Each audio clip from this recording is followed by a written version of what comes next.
In this video, we'll be focusing specifically on elasticity, tax incidence, and the size of deadweight loss. I have drawn two demand and supply curve diagrams here. In both diagrams, the same supply curve is used. The same specific indirect tax is imposed, shifting the supply curve vertically upwards by the same distance. The only difference between the two diagrams is the elasticity of demand. In the first diagram here, the demand curve is relatively price elastic, so the demand curve is flatter. In the second diagram, the demand is relatively price inelastic, so the demand curve is relatively steeper.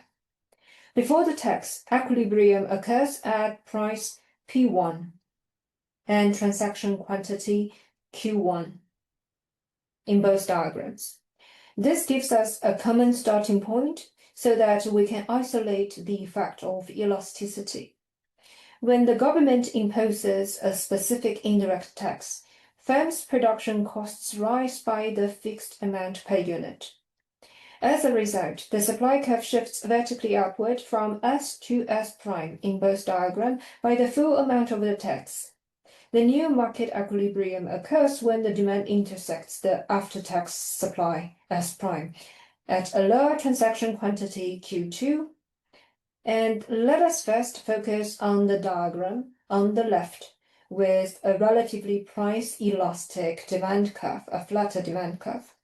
As demand is price elastic, consumers are very responsive to price changes. When the price rises due to the tax, transaction quantity falls sharply. This is why firms are unable to pass on most of the tax to consumers. We can see that the rise in the price consumers pay from P1 to P2 is relatively small. The fall in the price that producers receive from P1 to P2 minus T is relatively large. This means that producers bear a larger share of the tax burden when the demand is relatively price elastic. Now, let's consider the diagram on the right with relatively price inelastic demand, a steeper demand curve. Here, consumers are not very responsive to price changes. Even when price rises significantly, quantity falls only slightly. This allows firms to pass on most of the tax burden to consumers. We can see that the rise in the price consumers pay from P1 to P2 is very large. The fall in the price producers receive from P1 to P2 minus T is relatively small in this case. Therefore, consumers bear most of the tax burden when the demand is relatively price inelastic. The key rule to remember for A-level exam is the more inelastic the demand, the greater the proportion of the tax borne by consumers. And the more elastic the demand, the greater the proportion of the tax borne by producers. Elasticity also determines the size of the deadweight loss created by an indirect tax.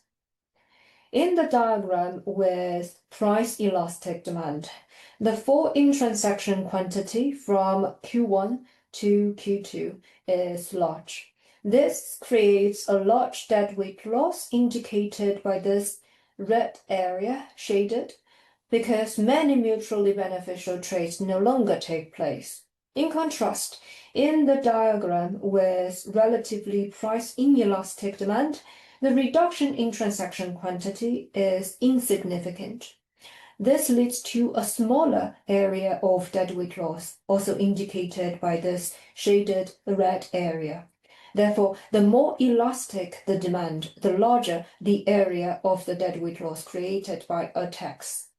This analysis helps explain real-world government tax decisions. Goods such as cigarettes, alcohol, and petrol have relatively price inelastic demand. In these cases, consumers bear most of the tax burden.